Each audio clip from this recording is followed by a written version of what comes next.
General Studies Paper 2, International Relations. The paper on General Studies Paper 2 basically comprises 3 units: polity, governance, and international relations. If I see the pattern of questions in the previous relating to international relations, you have standard 50 to 55 marks out of 250. Why study of international relations is important is, the first thing, prelim you would have gone through the basics of current events of national and international importance. That is, you would have seen the basic concepts for answering the MCQs. Then again, why international relations is important is the paper on ranking essay. There is an essay for 125 marks relating to current events of national and international importance. So when reading for international relations, you also simultaneously prepare for the ranking essay part. And international relations by itself comes in the optional political science and relations. It comes a separate paper, PSIR paper 2, that is separate unit by itself. Okay, coming to this particular question. This particular question relates to Indian foreign policy. Read the question. The era of passivity has given rise to expectations of greater realism. In the light of this statement, examine the challenges to India's foreign policy and list the possible outcomes. So the question is very straightforward.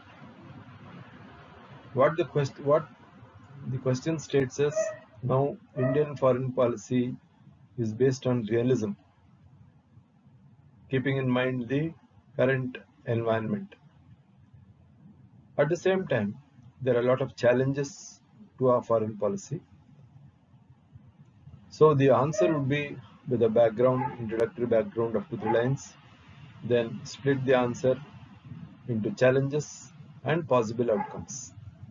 So first you go to the introductory part. In the introduction, what I would like to mention is, Indian foreign policy is on the chosen path of greater realism backed by political will. Of course, the policy of non-alignment which we adopted at the time of independence, that is there. But due to sufficient changes in the international environment, now what is required is realism. And apart from realism, political will.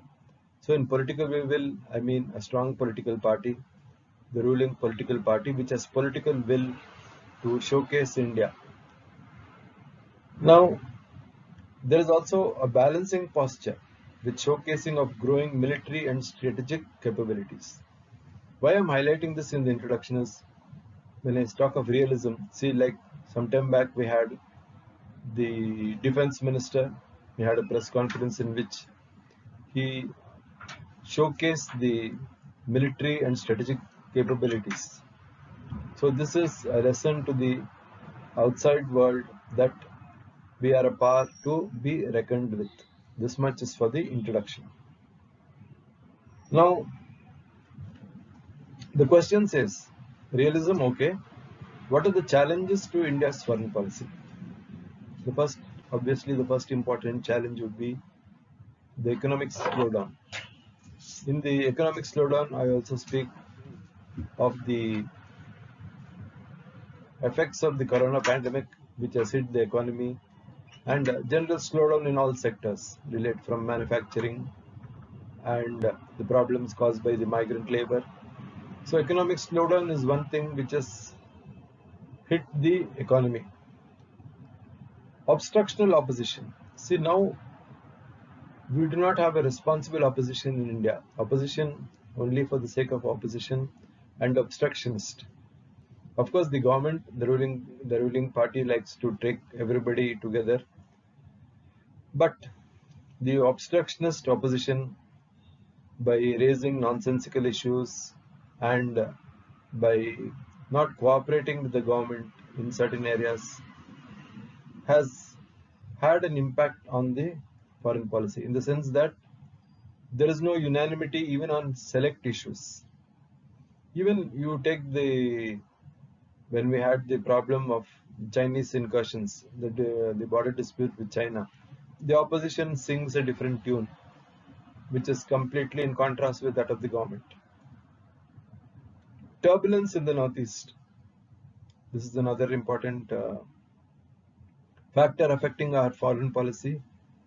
The Northeast is engaged with insurgency and other related factors which are affecting which show the country in a poor light. Border disputes with neighboring countries. In border disputes with neighboring countries, see, suddenly you had the Nepal showing a new map, showing certain areas as theirs. The Indian map of 2019 displayed Kalapani as a part of Uttarakhand. There is an 80-kilometer road in Himalayas at Lipulek Pass to reach Kailash. All the while there was no problem. Suddenly, due to prodding by China, now Nepal has depicted Kalapani as theirs, and it is the beginning of revival of border dispute with Nepal. Then coming to the neighbors, see that we have the traditional dispute with Pakistan. Apart from that, Bangladesh is affected by the Citizenship Amendment Bill. Then in Sri Lanka, China is playing a great role in building infrastructure. If you see the major port at Hampantota in the capital Colombo, China is building a huge port for the Sri Lankans. Then so these are the teething problems we have, the border problems which we have with our immediate neighbors. What are the possible outcomes? In possible outcomes, what I would like to suggest is, first thing would be strengthening Indo-US relationships in defense and economic cooperation. So now it is because of the US backing to extend cooperation in the field of defense. We have towed the US line to such an extent that we have come out of the deal with Iran in developing the Chabar. When I say come out of the deal, I mean there was a prolonged delay in India responding to the request of Iran to complete the project. It is because of the US pressure. When US pulled out of Iran, and the US did not want India to enter into a strategic relationship with Iran. So now we are banking on Indo-US relations. We are banking on strengthening Indo-US relations. Second important thing would be promoting BIBIN and BIMSTEC. See, BIBIN, Bhutan, Bangladesh, India and Nepal. This BIBIN corridor, BIBIN regional cooperation, and BIMSTEC. So BIMSTEC was touted as an alternative to SAARC, Bay of Bengal initiative. So these two agencies, these two groups, regional groups, have to be promoted. More importance has to be given to them. The third important outcome would be isolating Pakistan as the principal source of state-sponsored Islamic terrorism. See, now in all international media, international conferences in the UN Security Council, we are showing the world how Pakistan is the principal source of sponsored Islamic terrorism, and our foreign policy to that extent goes to the maximum limit of isolating Pakistan. Another outcome would be strengthening India's strategic environment. So, strategic environment with France, Russia, Japan, Australia and Indonesia. So, strategic environment with these countries is the new norm of India's foreign policy. What happens when the US withdraws from Afghanistan? So this is a situation where we have to keep all scenarios open, whether it could lead to the re-emergence of the Taliban backed by Pakistan, whatever it is, we have to be prepared. Then strengthening the defense sector. Now the defense sector, the defense purchases, which has seen underinvestment. Now recently the government increased the FDI in defense to 74%. Then defense procurement, it's a time-bound program.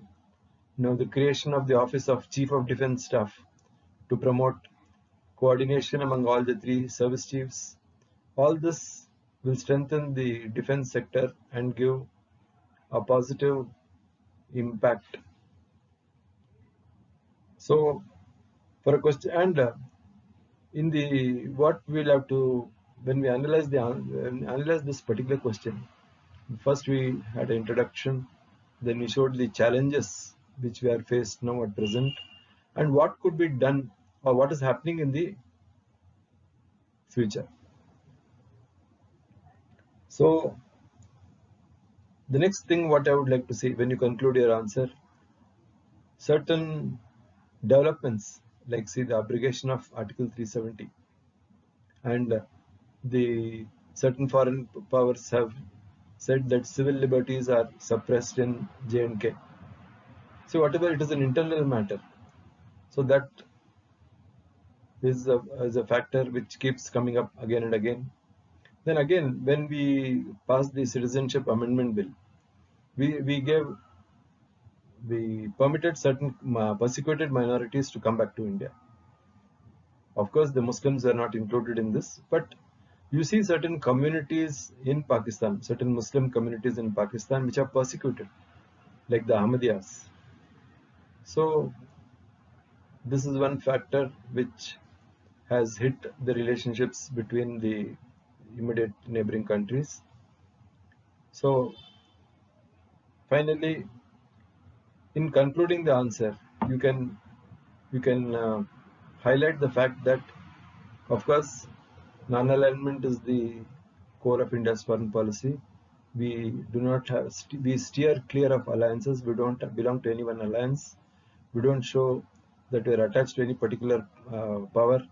But at the same time, our foreign policy, in the background of the current international situation, it is realistic.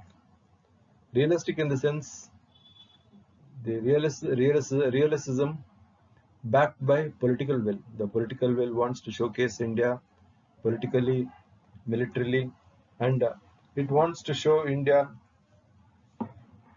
in a dominant position in the face of global contradictions. So in the face of global contradictions, we would like to show India as a dominant power.